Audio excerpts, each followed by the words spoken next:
Have you ever canoed down a babbling brook? No, but I have cried at a Taco Bell. Oh, same thing. Listen up, campers. It's time to buckle up, pitch a tent, and take a hike. Because Camp Counselors is a variety show. So prepare for a good old-fashioned kumbaya, Weird news, hot gossip, and scary stories around the campfire. so spooky. Is this podcast even about camping? No, but it is camp. This is Camp Counselors. Hey, happy campers. Welcome back to Camp Shady Birch. It is week 104 here at camp. Yes, campers, and I gotta be honest with you, the September reset is on pause officially. I was really trying for about 48 hours, but as New York does in the fall, things are heating up in a sense of social commitments, and I just can't be a sober Sally. I cannot be a microgreens Molly. I just won't do it. We've been out and about because events are popping off and I want to live my life. So if you see me losing weight later, compliment on it. If you see me gaining weight, shut your mouth. It's none of your business. This body will always be my body and I'll figure it out. How do you feel about it, Jonathan? Why press reset when you can press pause? That's exactly. We're just pausing it. We'll come back to reality. I actually have a wedding in the Dominican Republic in the end of October, and that beach is going to get the body it gets. So should we talk about what we've been doing this week? Let's talk about it. So campers, we have a friend named Maris Jones, and she is an incredible artist that just launched her book, Unlocking Your Aesthetic. And would you believe it? I am actually in the book. You are technically published. You're a published little author. I know. I think it's Penguin. Come on, Mr. Popper. I know. It's like a real big deal. And she is a real big deal. And she asked me to write a little blurb about my creative process. And that's what the whole book is about, is how to kind of push past that mental block and figure out how to keep it all moving with whatever budget you have. And the book is incredible. And her work is like insane. Yeah, she actually had worked with Chappell Roan before she really started like popping off. She did the set on one of the Jimmy's late night shows. I think it was Jimmy Fallon. I don't know, for Chappell's performance, and the iconic Gov Ball Apple Bong that she came out on. Yeah, that was Maris. When she was a Statue of Liberty, Maris created that entire set for that show. So she's really doing huge things. And I know she has some other really incredible projects coming up. But we were invited to the launch party at this venue called House of Yes.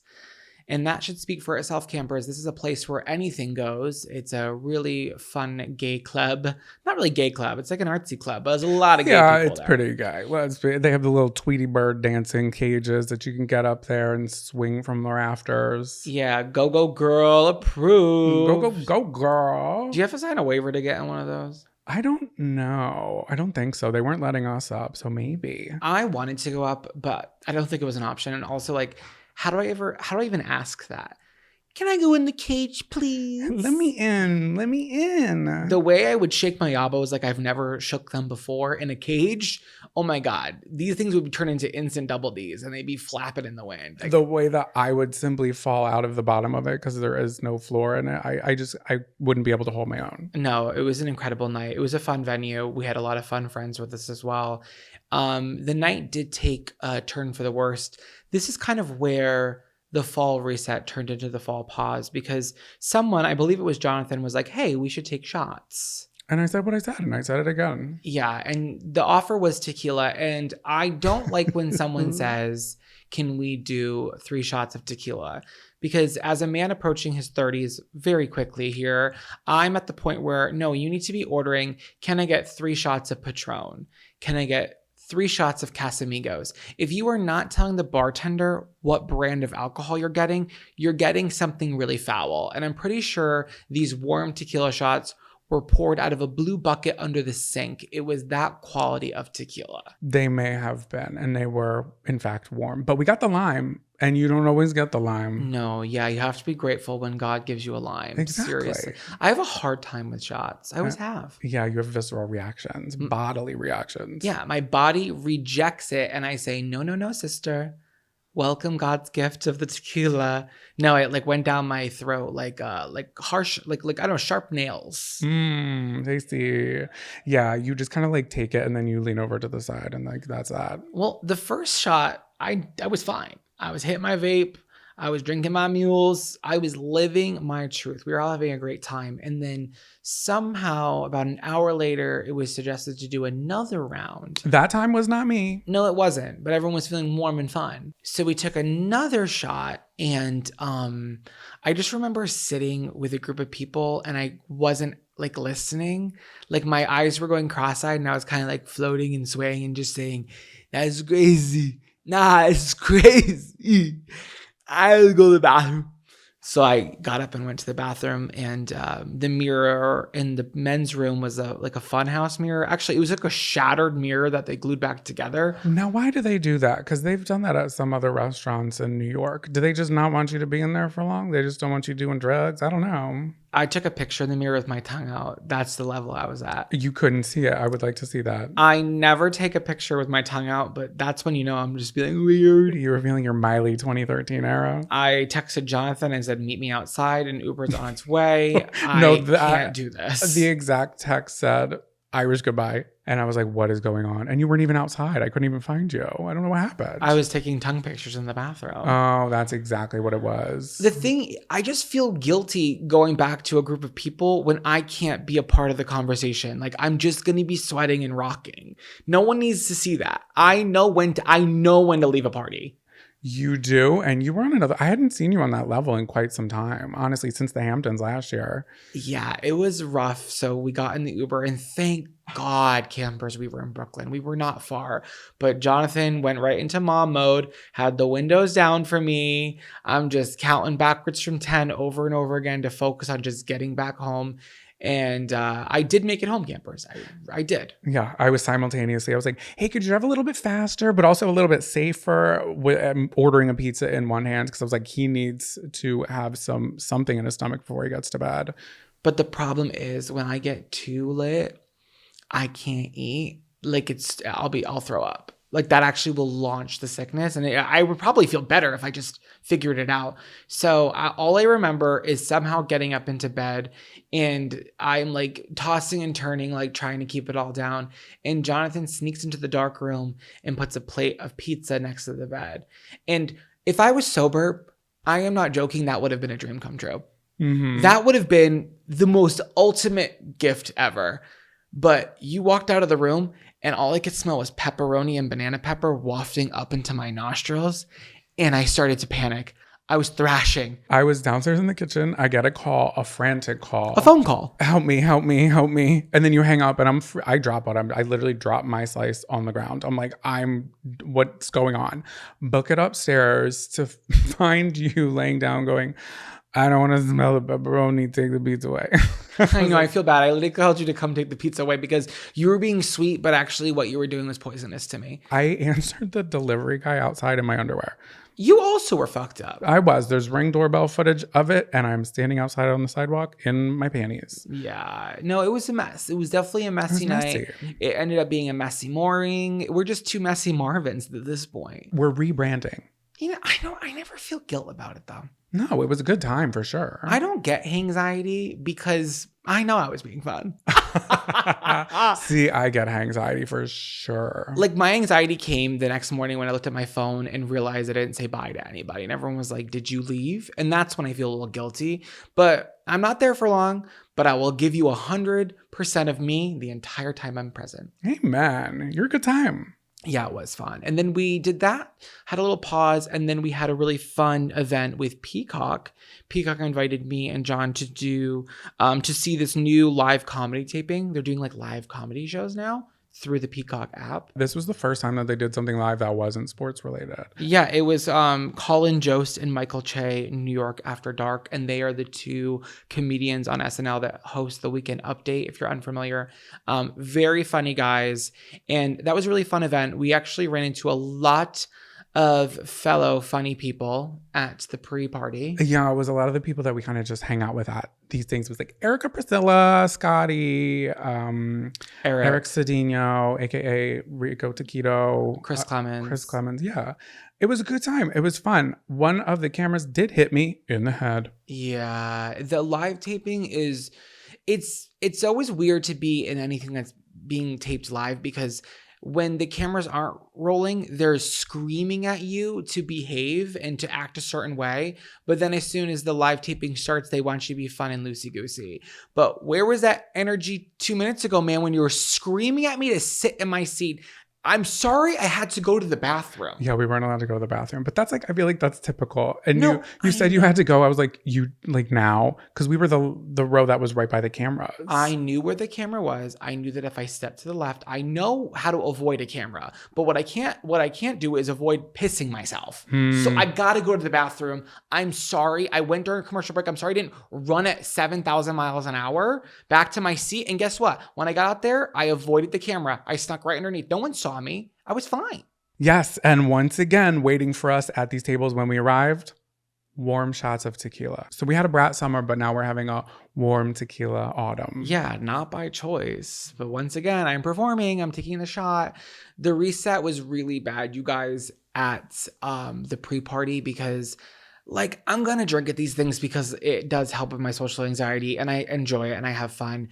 But when they have past plates, as I love to call it, a little table of hors d'oeuvres, the thing is, I don't need to eat 14 of the ham and grilled cheese poppers. Like, that's why I'm gaining weight here. You know what I mean? Like, yeah, the mule is probably 120 calories. The 14 mini grilled cheese poppers was probably my daily consumption. And then I still came home and ordered Taco Bell. But you know what? Also, I think it's just something to do with your hands. It's like we're in an environment with, No, not for me. I just want to eat. I love food. Someone actually DM'd me and said, "Oh, Zach, I know you struggle with calming the food noise." And it was trying. They did not. No, she was trying to be helpful because that's truly what is the issue here. But the way I'm sitting in bed reading that DM with such a defensive attitude with this woman is probably a mother of four. Like, she was like, could be my mother and just trying to be helpful. And I was like, don't ever speak to me like that again. No, I didn't say that to her. But I was like, no, you're right. I do need to calm the food noise, but I love to chew. I love oral stimulation, apparently. Oh. I need my fixation. Okay. Yeah, no, it was a really fun event. My favorite part was when they yelled at me to leave the venue as I was actively leaving the venue, screaming at us to get out. I'm not trying to hang back, babe.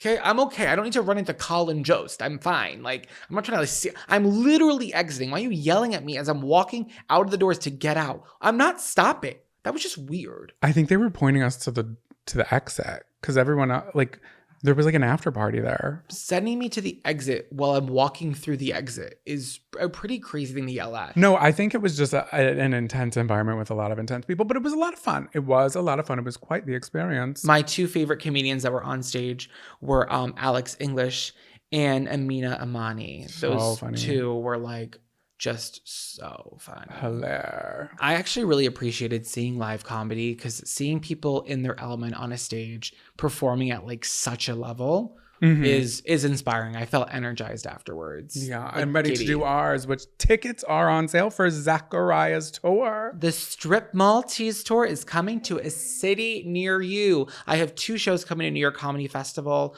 on November 10th, and then I'm going right to Philly, then to Chicago, a little day off, and then I do Detroit and Minneapolis. So I'm really excited for all of that. Minneapolis is also home to Mall of America. So after I wrap up this leg, we will be going to Mall of America in November. I'm going to get me an Annie Ann's pretzel. I want to see the Queen of Shell Shock. No, she's not there. Yes, she is. No, that's New Jersey. No, it's not. It's Mall of America.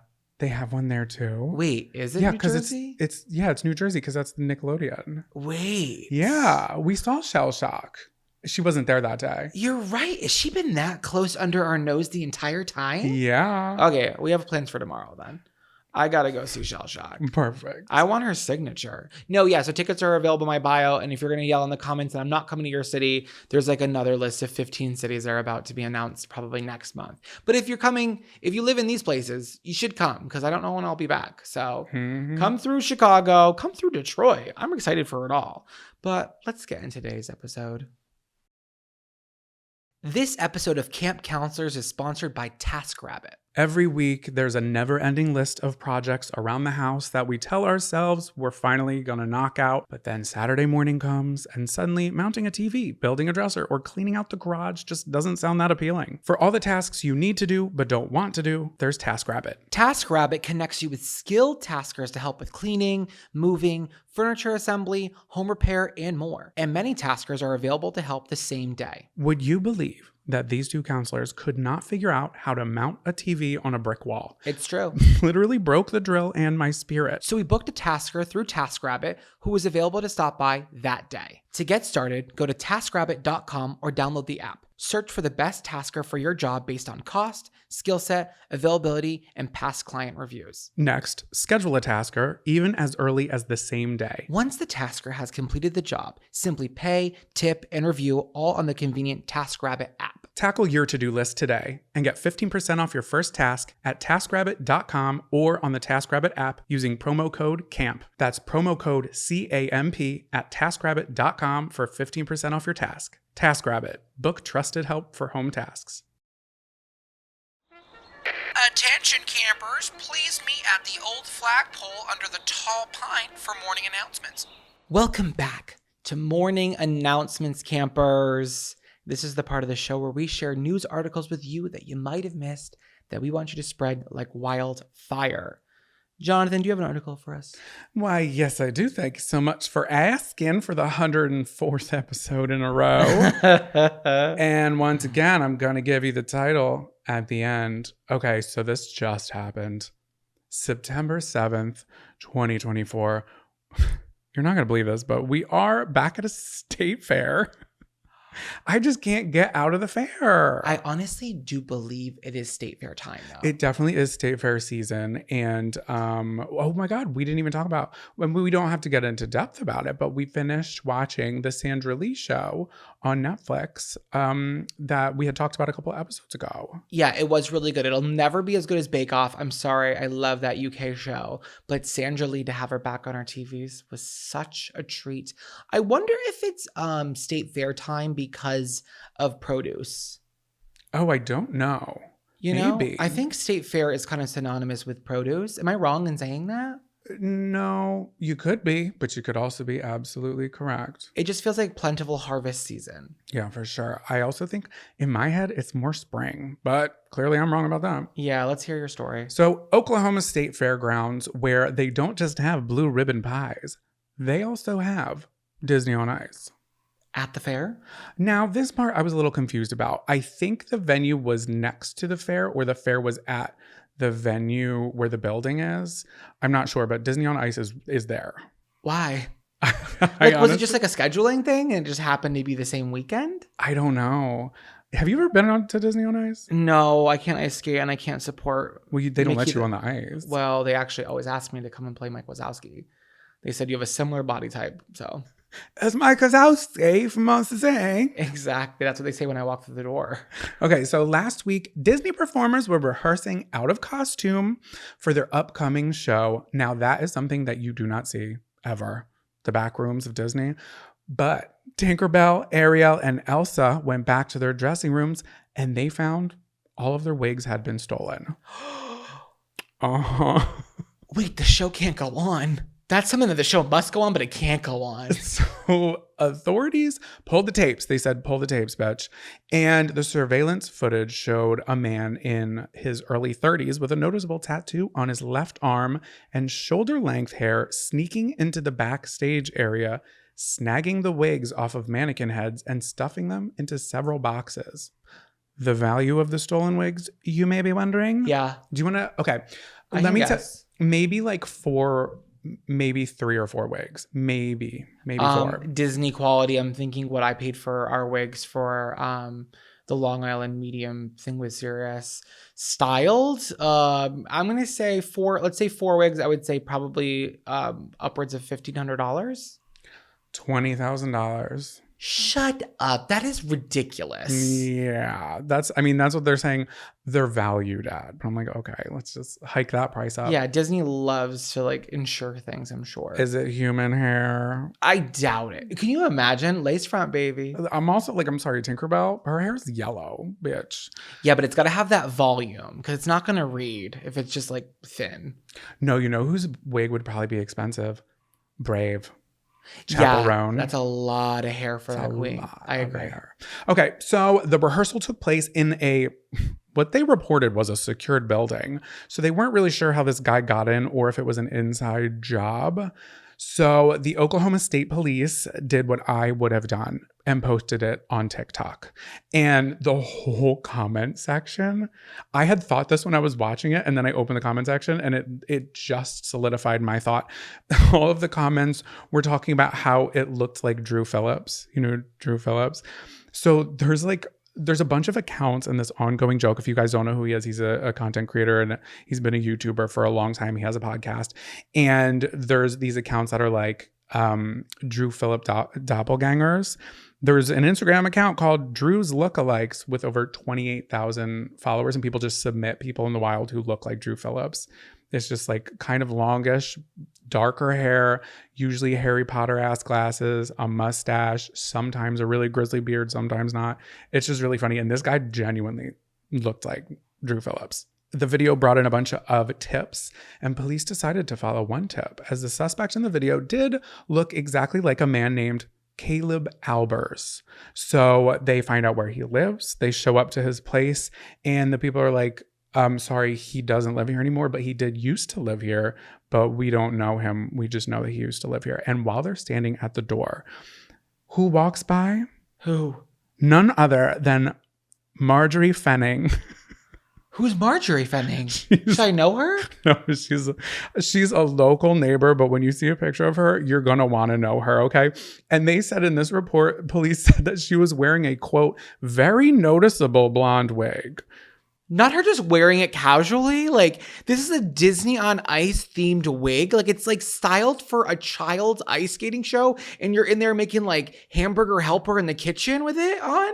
Wigs are not comfortable either. Like, you'd only wear them for like fun. No, she wasn't even in the house. She was walking on the street behind them. It was Shut up. Almost like a fucking stage play. No way. She was walking by. She was just walking by. No, they're like, hold that thought. Yeah. Who's this girl? That's literally. Shut up. Police were like, hey, who are you? And who does your hair at Fantastic Sam's? And she's like, hello, it is me, Marjorie Fenning. And I bought this here wig for $10 off my friend Caleb Albers. So then they're like, hey, did you know that wig was stolen? And she said she had no clue. So she ends up cooperating with the police and she tells them everything. Smart. I would too. Yeah. I ain't going down with Caleb. Genuinely, I'm going to say it. At first, I was like, come on, lady. But after watching her on this, like on the news, I believe her. I really don't think she had any clue that they were stolen. Can I ask a question? Yes. Which wig was she wearing? Which character? Could you tell? Was it Tinkerbell's? I couldn't tell because they didn't show exactly. She was wearing another crazy wig that wasn't a Disney wig, but it was also noticeably blonde when they were interviewing her. So I'm not sure which princess she was wearing, but I would like to think that it was Tinkerbell. Yeah. Oh, so interesting. The news reporters asked Miss Marjorie if anything about the wig stood out or raised red flags at the time. And she replied, she's like, actually, I haven't really tried on any of the other wigs. And they were like, wigs? You have them all? She goes, yeah, I got a bunch of them and I haven't even tried the other ones on, considering the fact that they really do appear to be too, quote, fantasy and fairy tale for my taste. So she bought a whole lot of stolen Disney wigs?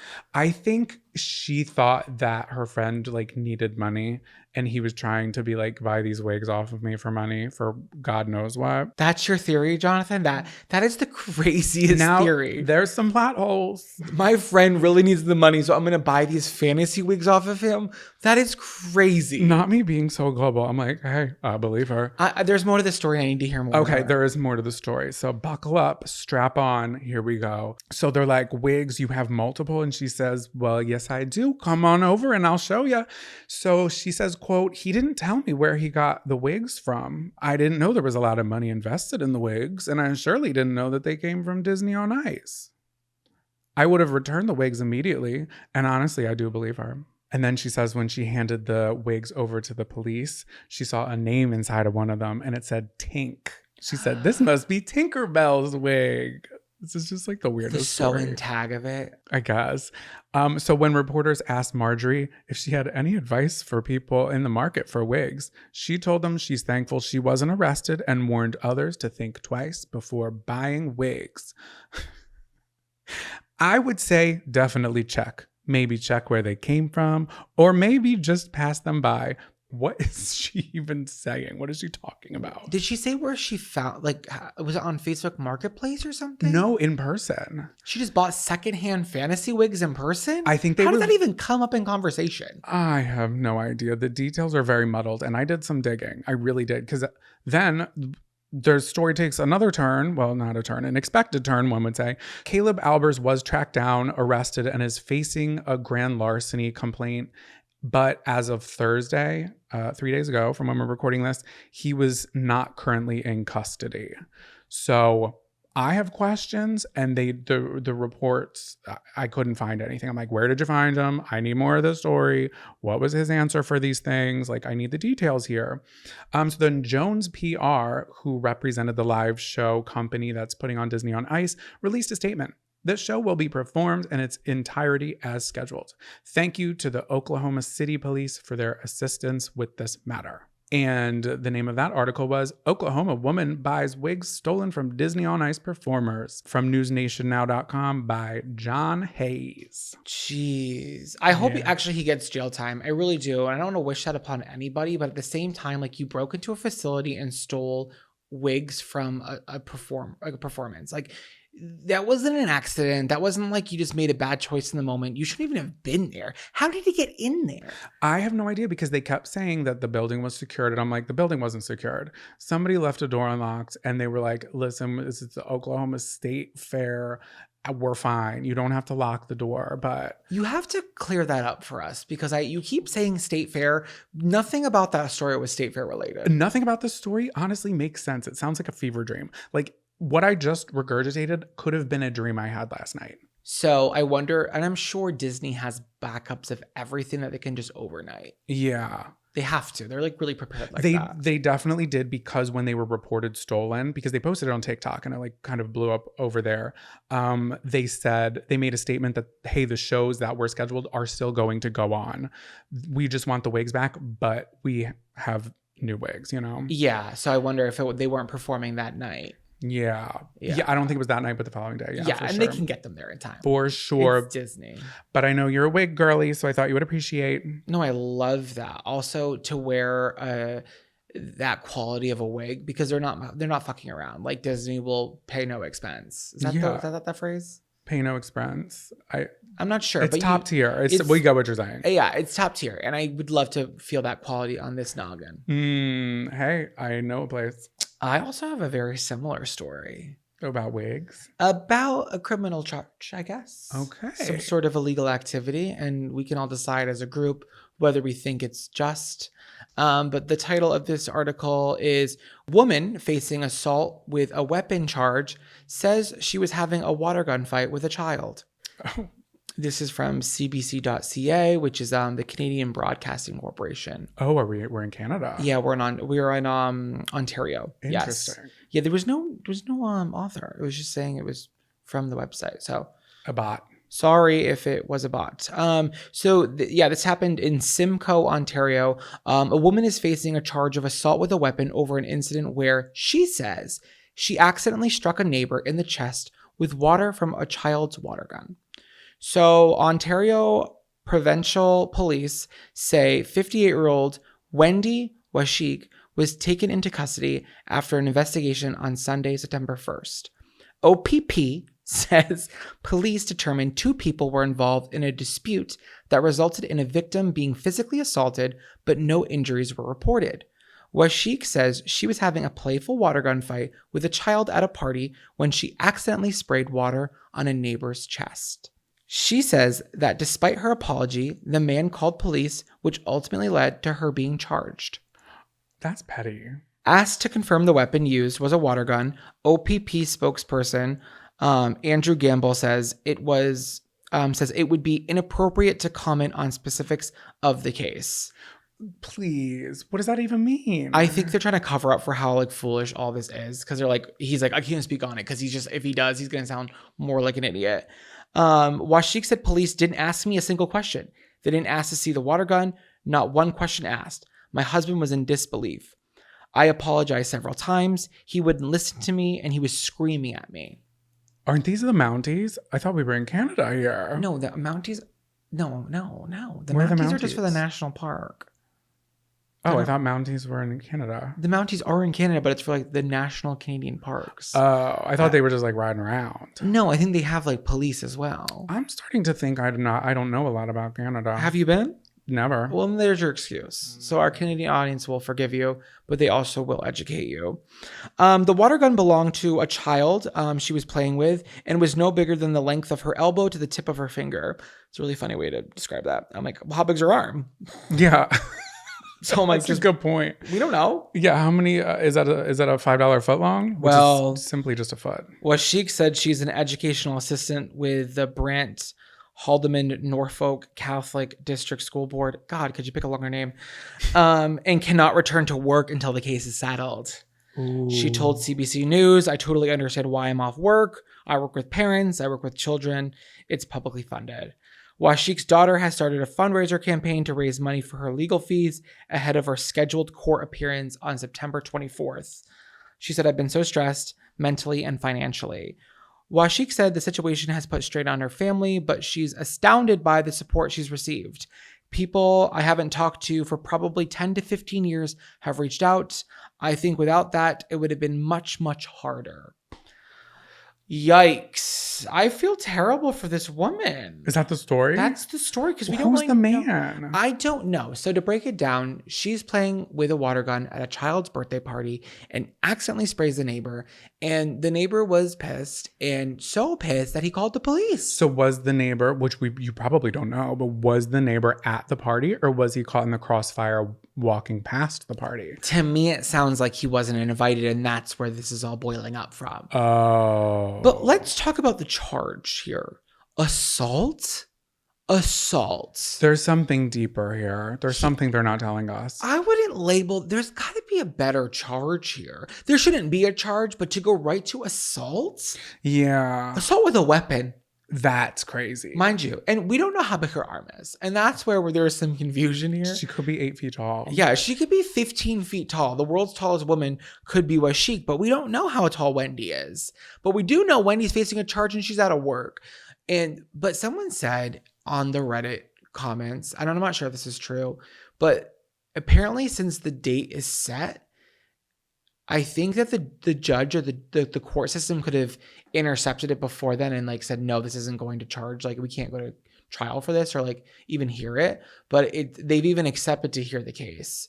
So I don't believe once she's in the courtroom that this is even going to withstand. I think it's going to be like immediately dismissed because it's so ridiculous. But the fact that it's made it this far is concerning and a waste of Canadian public dollars. I agree, but it's also like, I don't trust the man. No, but it feels like they're really keeping something from everybody, maybe for a reason, because the way that it would go to court, like maybe they have something else on her that they need one more charge. I think kind of like stealing from Target. I don't think it's that, because I don't think it's that. They will not release the man's name. And there's not a lot of information on this yet. I think it's going to become a bigger story. Release his name. Because it's so weird. And I need to know why he was so upset. To me, it sounds like he's in like a mental health crisis. And the cops, I think he was so fired up that the cops were just like, oh, they took his word for it. And they didn't even cross-reference with her. Well, it just seems that's so on them. foolish. You know what I mean? Can you imagine if this was like a real news station? Like, we would be the worst news anchors because we just had crazy stories that we were like, I don't know. I really don't know. No, but I know people that have gotten into physical altercations at bars, hand-to-hand combat, and the cops show up and it's he said, she said, and then they can't do anything about it. Yeah, but that's also in the United States of America. We're also in Canada. So when you're in Canada, guys, get rid of the Nerf guns, get rid of the water guns, because God forbid you hit your neighbor. Yeah, you're going to jail. And she's like on pause for her job. But I think her job, like legally, probably has to do that. But I hope they're understanding, because she's like, everyone that's reading this is just like, what is going on? So do you happen to have the link to the GoFundMe? Because sometimes they give the full details there. I don't. Or at least like her side of the story. I'm sure if we search her name, Wendy was chic, we could find the GoFundMe. So we should do that. Lawyer fees. Fundraiser not found. Oh my God, wait, here she is. Fundraiser not found. What's going on? No, I think it's done. GoFundMe page taken down for Simcoe women. Why? Oh my God, fundraiser not found. A new twist to the WaterGun drama in Simcoe. Oh my God, not this happening in real time. It just keeps getting more and more confusing. What's going on? Yeah, her GoFundMes keep being taken down, but GoFundMe saying, well, we can't fix that, but we did get the money to her for her legal fees. I'm not really sure what's going on with Wendy. So if any campers here know Wendy, we'd love to get her on the pod so she can tell her long arm story, because there's just a lot of questions here with both of our stories. Not the best investigative journalism from Camp Shady Birch this week. So we're not looking at any sort of Pulitzer Prize at the county fair this year, but I think we're doing our darndest, I would say. Do you love the Golden Girls? Then we are so excited to tell you about the Golden Girls Deep Dive Podcast, a hilarious new podcast recapping everyone's favorite sitcom, The Golden Girls. The Golden Girls Deep Dive Podcast is more than just a recap show, because they have a full-time researcher on their team. So each episode is packed with fun facts and little-known trivia about the show. And at the end of each episode, the hosts give you a fully researched deep dive into something fascinating from the Golden Girls universe. For example, remember Coco, the gay chef from the pilot episode?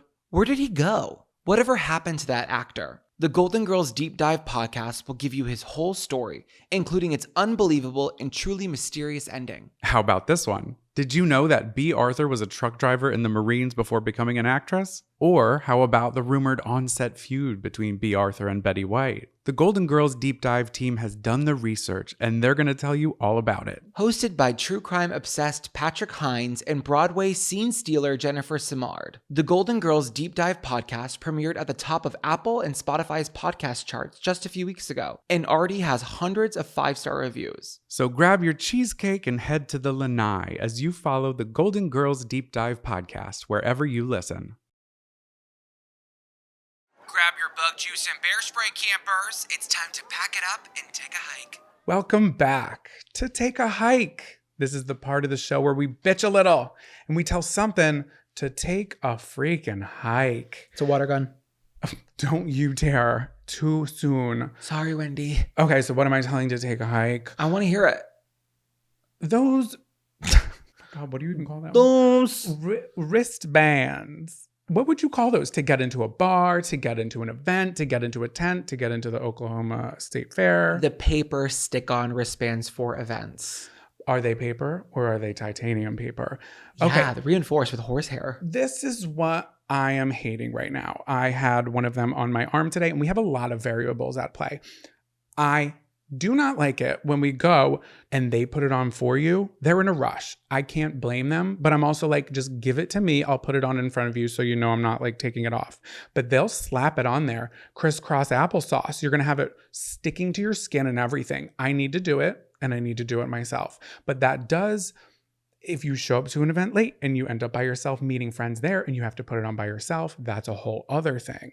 Then you're struggling, you're tearing the paper with your teeth, and then you're kind of like trying to line up those weird chevron white zigzag stripes with that odd number on it and just sticking it on. And then, God forbid, it's too tight. It's on there. You can't just get another one. You just have to have your hand turn purple, possibly amputate it off. And the other side of things, if it's too loose, my head's turned to the side, somebody takes it right off my wrist, sells it on the black market. Then I'm to blame because they have the numbers on it and it can be traced back to me. No, thank you. But the worst part, arguably the worst part, tell me if I'm wrong about this, is the ripping of the hair. I gotta be honest with you. What? You're having a lot of sensory issues with your wrist lately. Last week, you were complaining about the hair being ripped by the bracelet. My lapis lazuli. I think you have very sensitive follicles on your wrists. I think I also have like kind of hairy arms. And that's okay, babe. That's fine. Yeah, but does it not get stuck to your hair or your skin? I never feel it, but I can understand and I can sympathize. I just feel trapped. And you have one shot. Do not miss your chance to blow. You really only get one shot with it, you know? I'm more curious about what's in that paper to keep it from ripping. That's what I'm saying. Because it's just paper, but what is in it? It's not, because you wake up the next morning. You better have a safety scissors nearby or nail clippers. I always use nail clippers. What about crazy scissors? Now, who's got the crazy scissors? The noise that scissor makes when it cuts, it actually makes my teeth chatter. I don't like it. Because they're not even real scissors. It's just 2 pieces of metal pinching a piece of paper and hoping that it rips. Yeah, bring back hole punching. I like that noise. Oh my God. I used to have a really old hole punch that you would have to twist each knob. Where were you? In the 1860s? Selling newspapers? You want a train conductor? Why did you have to access such an old hole punch? I don't know, but it was so heavy too. It was probably lead paint. You know what also sucks? A 3-hole ring binder. Did I say that right? 3-ring binder. 3-ring binder? Yeah, it's like, what am I putting in here? Just send me an email. Put your Pokemon cards in there. Yeah. Anyway, that's my take a hike. That's what I'm bitching about. Okay. I hear you. I see you. And I don't think that's going away anytime soon because unfortunately, when you get to an event, you can't say, no, those hurt my wrists. They're like, okay, then you can't come in. Okay. But honestly, if I was in high school, don't fucking talk to me. Because if I have one of those on, I'm wearing it for 4 days. It's going to look gnarly. I want people to think that I went to the hospital and be concerned. And then I'm like, oh no. I was just at the fair, you know. I got it. Disney on Ice. No, I got it. I'm on your side. So, what are you telling to take a hike? When the butter is cold for the bread. No, it is. It's a small detail at a dining experience that can really throw the vibes of the room off. A dining experience can be very elevated by the offering of a free hors d'oeuvre. And I personally love when the bread is brought to the table and it's in a little blanket. Mm-hmm. And it's tucked in. It's tucked into a napkin and I get to unfold. And half the time there's little butter tabs under the bread. And if they're softened, I'm in a dream. That's perfect. But when I have to cut open a piece of bread, a roll, if you will, and the butter is hard and it rips the bread, it's just a frustrating experience for me. It's a small detail, but the devil is in the details when it comes to a dining experience.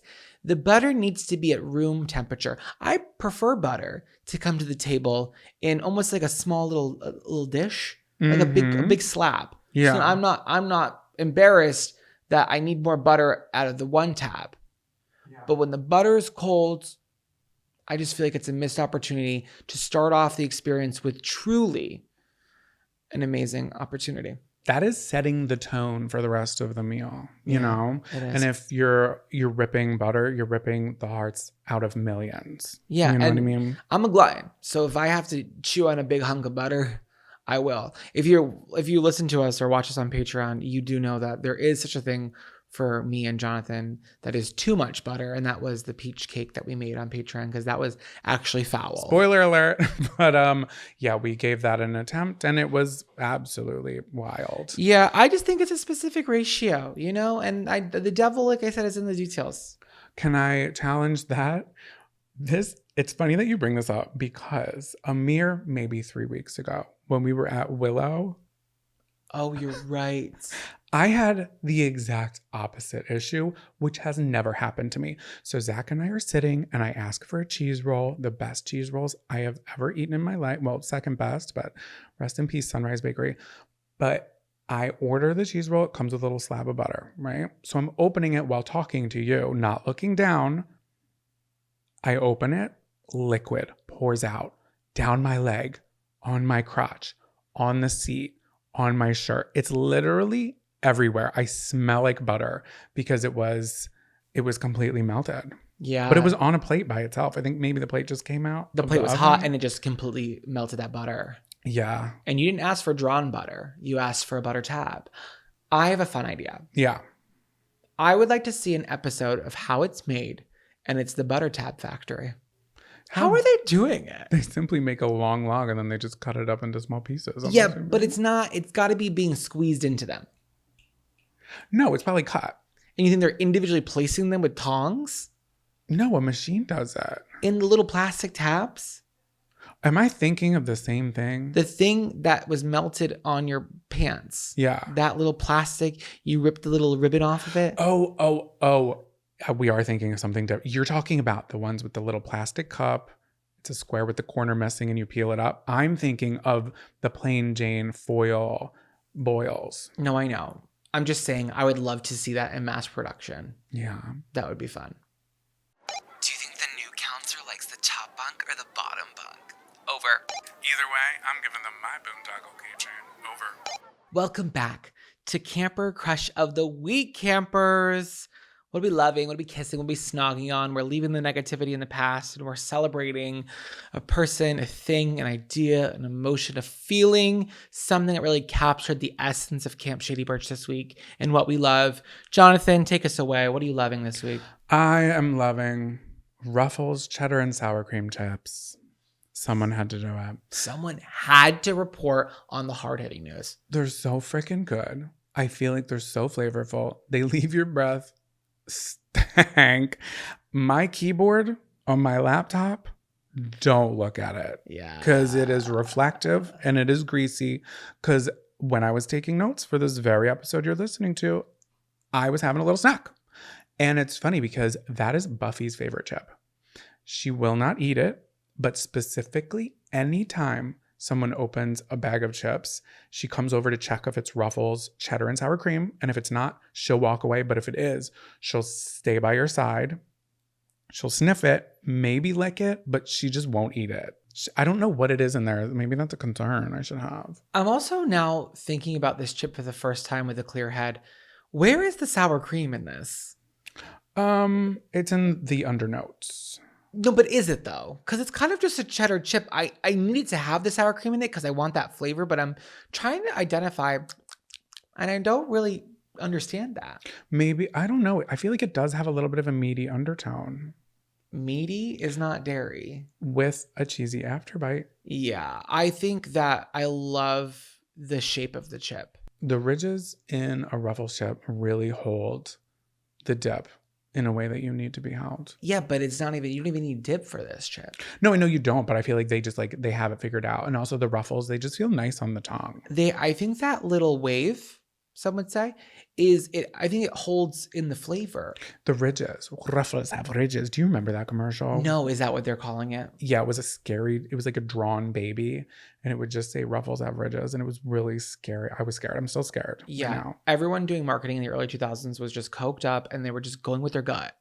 And that's not a way to live your life, campers. If you were kind of on that path, let me suggest getting off that path and opening up a bag of Ruffles, cheddar, and sour cream chips. Today's sponsors.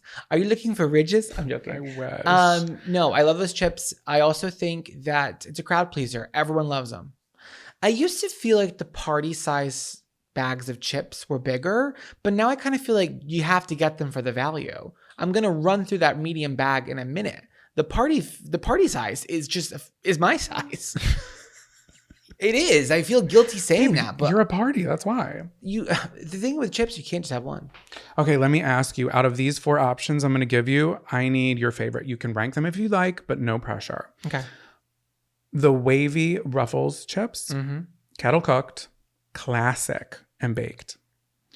Okay, number 1 for me, it is a kettle cooked. You know I'm a kettle cooked girl. I always have been. I love to taste that grease. Number 2, wavy. Number 3, baked. Number 4, regular. Regular Lay's chips. Let's just use Lay's as an example. They do nothing for me. I don't ever crave that. Baked, once in a while, I'm feeling creepy. And I like Lay's chips, but the plain ones, if you're reaching for those as your number 1 choice, you need to be evaluated. But you know what's funny? Every time I'm given one against my will, a la a Dorito, I actually do enjoy it.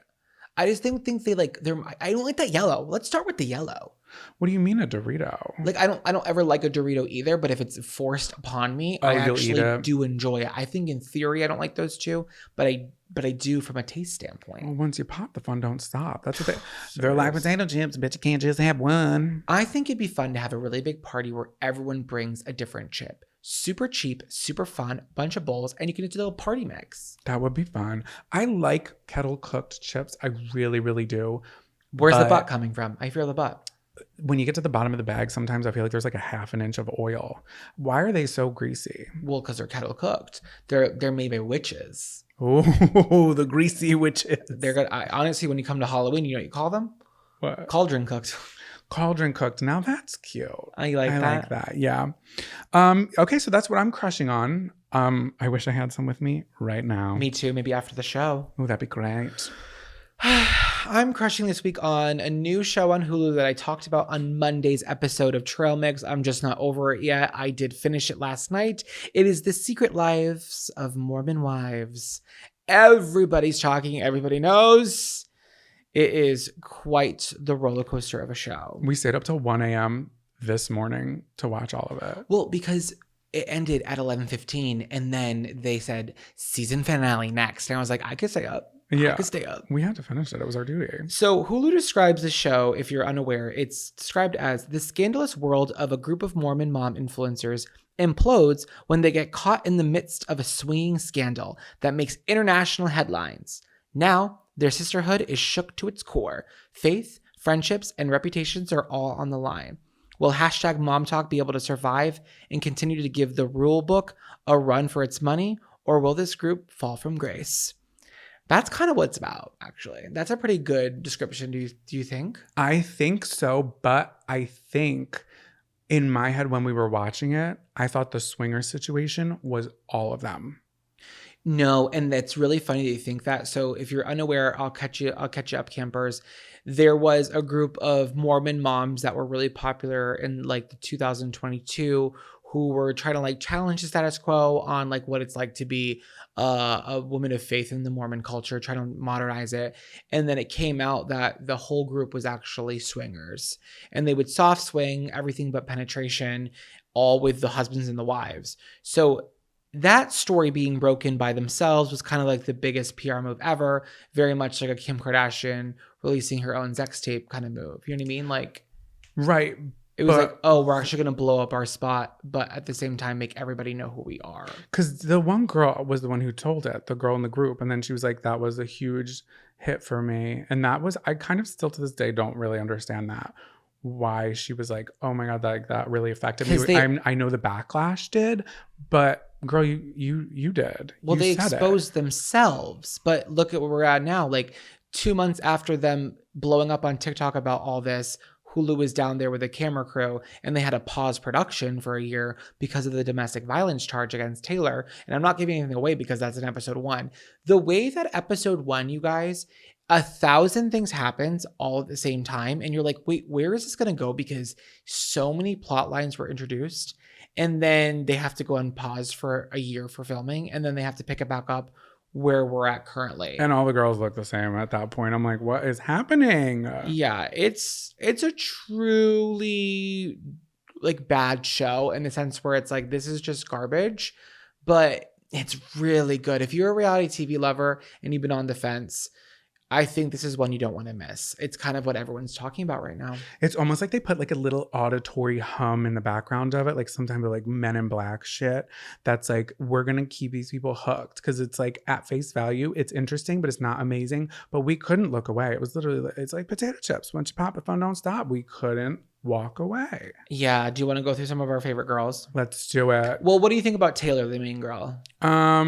She was on my nerves at the beginning, but then I was okay with her. She's fine. She's kind of boring, but she's the main girl, but she was on a healing journey. Like, yeah, when she has her issues. She just needs to work on it. Like, I've never filmed a reality TV show 8 months pregnant, and I'm sure it's not easy. But also, after being arrested, if you're getting paid, bring a little bit more than just your swollen ankles, and that's what I'll say about that. Oh, Demi, I love. Yeah, she's the breakout. Probably my favorite. Yeah, and then let's just talk about our least favorite, Whitney. Whitney consistently from episode 1 through episode 8 has no story arc. She just gets more and more obnoxious and annoying as the show continues on. And we're not condoning, like, we're not bullying. We're just observing her approach to any situation, which was very much the girl who's like, I'm going to leave the group chat and then be pissed when nobody comes to me and asks me what's wrong, and like drags her feet around every situation. Yeah. And one of the girls, she's related by second cousins to Ben Affleck through her husband. And I think it's interesting that Hulu, every time she's on screen, her name says Jen Affleck, but every other character just gets Jesse, Macy, Probably her Taylor. her controlling husband, who's like put her last name up there, or else. It's a casting of perfectly Imperfect people. Yeah, 8 women that really show up and show out. And I don't really feel like they're hungry for TV. I feel like they got the opportunity and they said, you know what? We're just going to give it. And they gave it. They did. I was kind of shocked at how open they were being about everything. Because in my head, I'm like, okay, if I'm doing a reality show and we have to talk about all this stuff, that's so stressful, and that's a lot. And they were all like pretty open about everything. But it's a real testament to what makes a good show. It's vulnerability. You really have to come in, lay your cards on the table, even if we don't like you from what you're about to say. I think as an audience member, like, you'll get brought back because you're polarizing or you're contributing to a narrative here. It's interesting that 2 girls that were originally swingers in that initial mom talk scandal were not on the show, and it's been reported that they said they wouldn't do it if Taylor was doing it, and they were like, well, we don't care, we're still moving forward with Taylor, then don't do it. So I think 2 girls really missed out on the opportunity of a lifetime, because all these girls are blowing up on social media now. So was Whitney one of the 4? Yeah. Okay, so she was swinging with Connor, who might be swinging the other way. I don't know. Yeah, I think so. Yeah, Michaela was as well. Oh. Yeah, Michaela. And there was 2 other girls. It was like, yeah. Michaela looks like Leighton Meester. She does. Blair Waldorf, for sure. Well, it's a bigger conversation here. The reason why I'm bringing this up is because I have discovered that I have a very specific reality TV show niche that I am really obsessed with. And it just comes down to me being obsessed with Mormons. Yeah, we talked about it a little bit on Monday's episode. But Yeah. It's so true. It's like, I can't get away from Salt Lake City Real Housewives, this show. And guess what? Sister Wives comes back. Well, as episode aired, it's back on TV. Oh, is that tomorrow? Yeah, I'm just bought into the Utah culture. There's something about removing alcohol and caffeine from people that drives them insane. They're great television. Give them a soda, though. Give them a soda and a creamer. I want to go to those, what is it called? Like Big Gulp?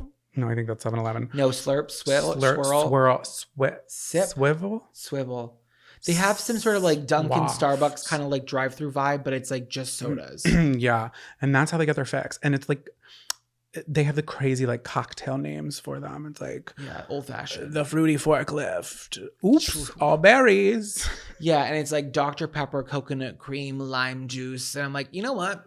I would try it. I'll take an extra large rusty trombone. Yeah. Any day. Honestly. But they're drinking them at like 8 a.m., which is not good. But either is me consuming a vodka mule at midnight. Like, I was going to say, I can say all I want, but it's like, but listen, I am no angel, and I'll be the first to tell you. I want to give you my big 3 from all 3 like Utah-based shows. Okay.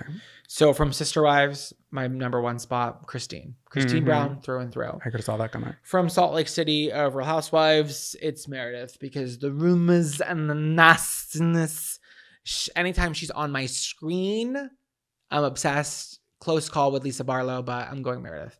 And then the Mormon Wives, my favorite was Jessie.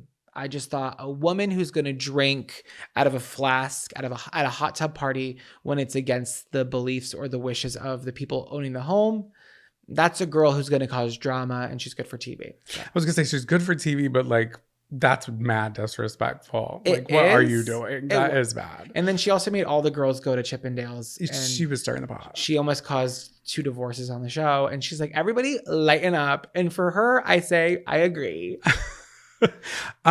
Did you know that John Heder, maybe John Heder? John Heder. From Napoleon Dynamite, he's a Mormon. He's still a practicing Mormon. Like, full on, like, Mormon.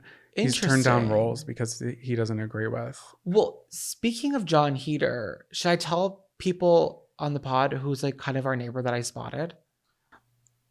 Yeah, why not? Yeah, I feel like we live in Brooklyn. I'm not giving my like coordinates to the house. Okay. I ran into Michael Cera with his baby and his wife and his kids.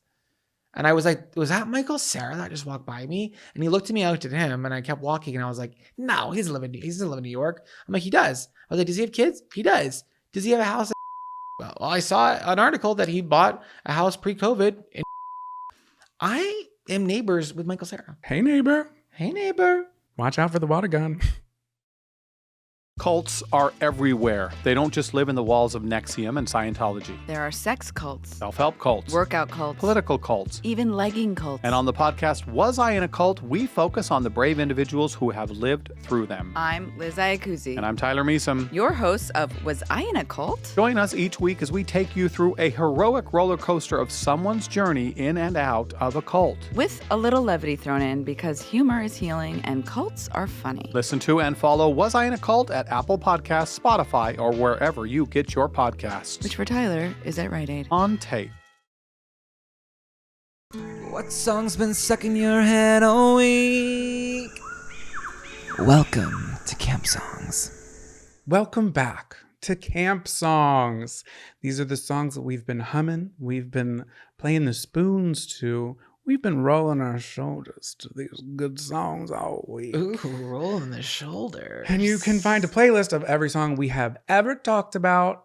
We'll link it down below in the description of this video or the show notes. So my camp song is Bring It All to Me by Black featuring NSYNC. Can I hear a little? Oh, baby, bring it all to me. Bring it on, bring it on. I don't need your fancy cut of diamond ring. Okay, so That's a fun choice. such a good song. And it says featuring NSYNC, Yeah, it does, But but it's it's not. only JC. Why didn't JC break into the mainstream? Is there a study on that? I don't Did know. he? But the reason that it says NSYNC is because his name wasn't marketable. And also, it was supposed to be Justin Timberlake in this song. Justin Timberlake signed on for it. They agreed. He had the musical sheets mailed to his house. But you know what popped up? Model Behavior. What does that mean? The Disney movie. I don't remember that one. Oh. What was Okay, that well, one? Model Behavior, where there's like a girl switches places with a model and one dates. No, it was like maybe 2000, maybe 1999. Yeah, I was like 4. So. early Disney. I don't even think it was considered a Disney Channel movie. I think it was like a Disney special So or it something was like that. a scheduling conflict. That's just like so Hollywood. It's always a scheduling conflict. So then they're like, all right, let's get JC in there and we just have to market as NSYNC. But anyway, it's not about them. So this song reached number 5, US Billboard Hot 100, and Billboard ranked it as number 54 on their list of 100 greatest girl group songs of all time. I don't ever think about it, but when it's on, I am like, ooh, yeah. It's such a good song. I love the cover of it. It's very like Lisa Left Eye Lopez because they had met Lisa Left Eye Lopez from TLC through her brother who knew one of the girls in this group. And then she was like, hey, I'm going to sign you to my production company. We're going to like produce some really great music. And then I'm going to use my connections to get you signed with Columbia Records. And that's what she did. Oh my God. It's all that networking drama. But she was so like, Left Eye was so great to them and literally That's just kind of like scooped them up and was like, I love these girls. I see these girls. I'm taking these girls on and I'm going to make them into something. That's amazing. That's Yeah. a good song. I like that song. Yeah. And then they tried to have comebacks. There was like always drama with all of that. And Like if you put that song on after after 2 glasses of wine, like Yeah. I'm gonna start. Yeah, that's a shoulder roll. Bring it on to me. Bring it on. Also, they were in Bring It On. Perfect. They were the Compton Glovers. Oh, they were really? they were the cheerleaders who like stood in the front and they like had they had lines and everything. I know. I didn't know that was Mhm. them. That was Oh my God, them. that's cool. Very cool. Yep. Yeah, what a fun fact. Also, last fun fact: when I was watching the music video, which I love, by the way, I got a targeted ad for a documentary, Casa Bonita, Mi Amor documentary out now in select theaters. The restaurant that you talked about? Yeah, they emailed me that reservations are open September 17th to the public for the first time ever. Did you sign up for the list? Yep. Back when we talked about that on the show. Incredible. That's how long it's been going on for. I didn't know they're open, but it's been kind of like a long soft launch, kind of keeping it local. Like it's been, the demand for it has been insane. Like it's still not cooled off yet. Like people are like banging at the door to get in still. Let us in, Casa Bonita. I would love to watch that. Also, we had a lot of feedback about the Ren Fair documentary on HBO. We have not watched it yet, but we will watch it because we talked about that last week. So much content coming out. We can't keep up. We usually don't talk about shows or like a lot of pop culture. But the Survivor season that I applied to is coming out. Like this is the one that I was trying to be on. And you know what? I'll let you know if I should have been there or not. It's coming out next Wednesday. Actually, when this episode airs, I'll be pouting on the couch watching the team that I should have been on. That would have been fun. So, what is your camp song? Oh my God, such a good one. The Way by Ariana Grande and Mac Miller. I thought you were going to say Fastball. No, not Fastball. No, this is better. Yeah, much better, honestly. This song was released March 26th, 2013, my senior year of high school. I was just about to graduate. It's great vibes. It's a great love song. It's fun. It's light. It's vibey. And after 11 years, it just feels so correct. Such a good song. Should I sing a little bit of it? Please. So don't you worry. I wasn't ready Baby, for that. you got me. I got a bad boy, just admit it. You got my heart, don't know how you did it. And I don't care who sees it, babe. I don't want to hide the way I feel when you're next to me. Guys, this is so important to Ariana Grande's career because this was the first time we were seeing her in a pop kind of like situation beyond her Nickelodeon years. And this is when that comparison to Mariah Carey started. This is when we got the taste of who she was. This was the beginning of everything, was this song. This is when I learned what whistle tones were. This was the beginning of everything for her. And look at her now. I just want to say, I was on the RE train even before this. Because on her YouTube channel that didn't have a massive following, she would cover Love the Way You Lie Part 2. Mm-hmm. And I was obsessed with it. And there was no way to download it because it wasn't an official the hardest thing. things, yeah. Yeah, so I remember I somehow got it on my Zune. I would listen to it. I was like, oh, on the first page, I was sorry. Well, her record label made her put out this song before this that was like, Put Your Hearts Up. And she hated it very publicly, was like, this is not the direction my career is going to take. I'm doing more adult. So when she got offered this song, she talked to Mac about it. Mac was like, oh, it sounds like we got a hit. And yeah, the rest is really history. It's sad because obviously Mac Miller and Ariana Grande dated from 2016 to spring of 2018. And that fall, Mac did overdose and pass away. They were just really great friends, really great lovers. And I think she'll always have a lot of love in her heart for Mac, for sure. So she did an Instagram live last year for the 10-year anniversary of this album. And she talked about how this was her favorite music video to make. And that she has so much love for us. So I have a couple fun facts. So this was Ariana Grande and Mac Miller's first top 10 song on the Billboard Hot 100 chart, peaking at number 9 for both of them. One of the writers for this song was Jordan Sparks, and it was originally supposed to be her song, and she was on the demo, but the record labels do their thing, and they just took it from Jordan and gave it to Ariana Grande. And when she talked about this music video being her favorite, she said, we had no budget, didn't even tell the label that we were going to do it, made it ourselves, and we listened. And we said, listen, we have a camera, we have a projector, we have music, we have balloons, we got dancers. They didn't have any budget. They just made it. And when the label was like, oh, we need to shoot a music video, they were like, we already did.